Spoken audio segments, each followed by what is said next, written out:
Morning students, I am Babita Sharma, your English teacher. Hope that all will be fit and fine.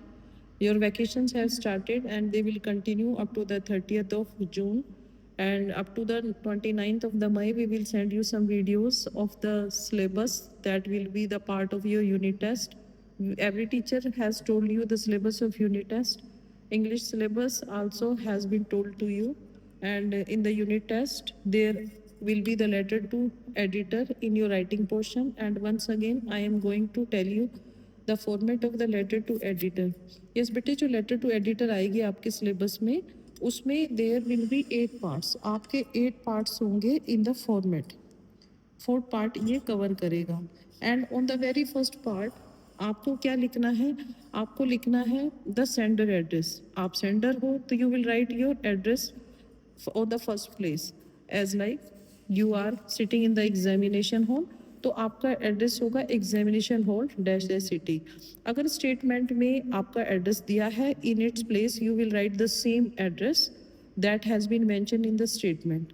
After that, on the second place, you will leave one line before the second, and after that you will mention the date in which you are writing the date. As जैसे आज 25th of May है, तो हमने लिखी है 25th of May 2026.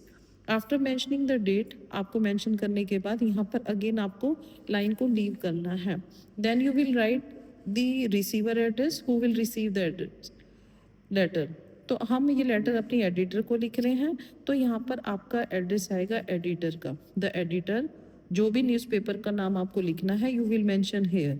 जैसे हमने यहाँ लिखा है the editor the Tribune dash dash city, you will mention. जब आप ये रिसीवर का एड्रेस लिख दोगे, again you will leave one line here. यहाँ पर salutation you will write. Salutation means dear sir, otherwise dear ma'am, as you wish you can write here. On the fifth number you will mention the subject. आपको subject लिखना है. Statement पढ़ने के बाद आपको समझ आएगा what will be your subject. आपको उसको 2, 3, 4, 5, 6, 7, 8 जितने भी वर्ड्स कवर करते हैं, you will tell the subject of your letter that what will be the subject.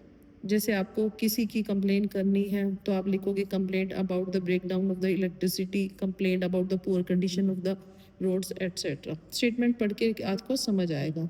Then on the 6th number you have to mention the letter in the body form. It means ये आपके letter की body होगी. आपकी letter की body में आप इसको 3 parts में डिवाइड कर सकते हैं. As like on the first place आपका जो बॉडी होगा उसका फर्स्ट पार्ट जो होगा आप उसमें दोगे इंट्रोडक्शन. इट मीन्स आपको अपनी इंट्रोडक्शन देखनी है, who are you and the purpose of writing. It means आप लेटर क्यों लिख रहे हो, आपको वो मेंशन करना है. देन जो body, again you will leave one line here. जो सेकंड पार्ट होगा आपका, सेकंड पैराग्राफ होगा ऑफ द बॉडी, उसमें आपको बताना है problem. It means what is the problem that you are facing, the residents of your area facing, the causes, उसके causes क्या हैं, and the consequences due to this problem. आपको second paragraph में ये वाला बताना है of the body. Then again you will leave line that one line. Third part में आपको बताना है conclusion. It means आप conclude करोगे अपनी लेटर को. और suggestion, if you want to write the suggestion, you want to give the suggestion for your problem, then you will write. Then it will cover the body part, will cover 3 paragraphs and it will cover. Then it will be the end and you will give the closing to your letter. In the closing part you will write sincerely, yours sincerely. आप yours के ऊपर possessive s नहीं लिखोगे, it will be wrong. You will write yours truly, otherwise yours sincerely will be the correct.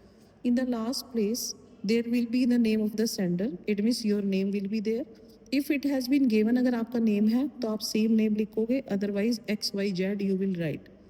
अगर designation है, it means आपकी designation क्या है, तो वहाँ पर उसके नाम के नीचे आप लिखोगे your designation. Then it will be the end of your letter.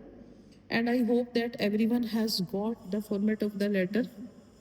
इसके बाद भी अगर आपको कोई प्रॉब्लम है to understand the format of the letter, in any letter that has been given you in the form of the homework, you can message me, you can call me anytime. Thank you. Have a nice day.